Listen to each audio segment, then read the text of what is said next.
लगी धुआंधार।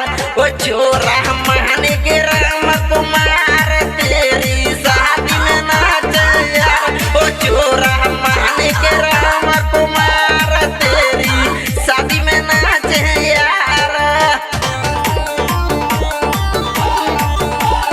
और राम कुमार माना के जगह यार अर्जुन चंदेला एक जानू। और राम कुमार माना के जगह यार संजय महना और भोला महना बराबर है सल्ला मेरे दिल की धड़कन। और स्टूडियो ड्राइवर है हमारे भाई हटिया फैसला खड़े वाले।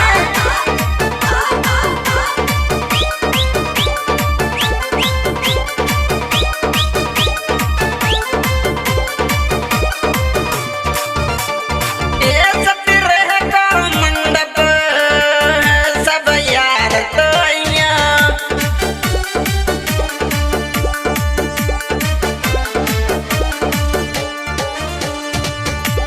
ये सब यार तो यहाँ कहीं रहे मत जाइया।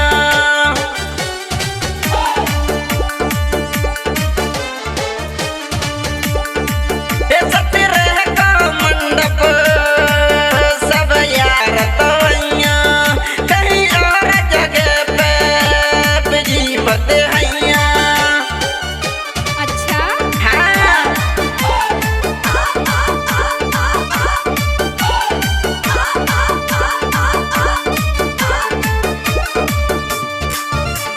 ये जे तो महने को छोरा जे तो मारा गम रहनो जे तो महने को छोरा जे तो मारा गम रह तो जे तो जोरा के बापार। ओ छोरा माने को राम कुमार तेरी शादी में नाचे यार।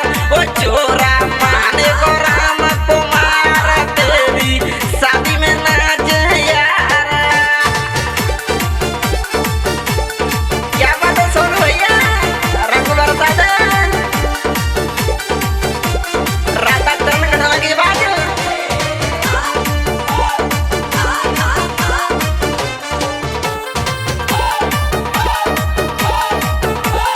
और महेंद्र के साथ चिड़िया वाले सल्ला भैया।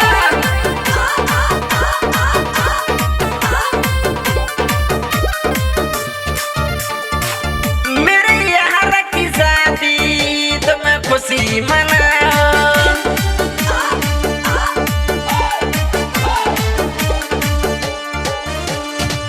राम कुमार की शादी खुला डीजे बजाओ।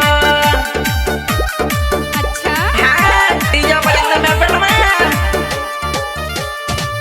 मेरे यार की शादी तुम्हें खुशी मनाओ।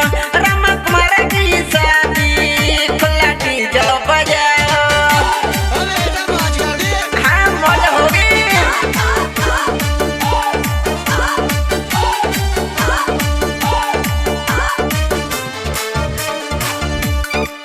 दुनिया वाले बताएं हम सबको समझ आए। दुनिया वाले बताएं हम सबको समझ आए।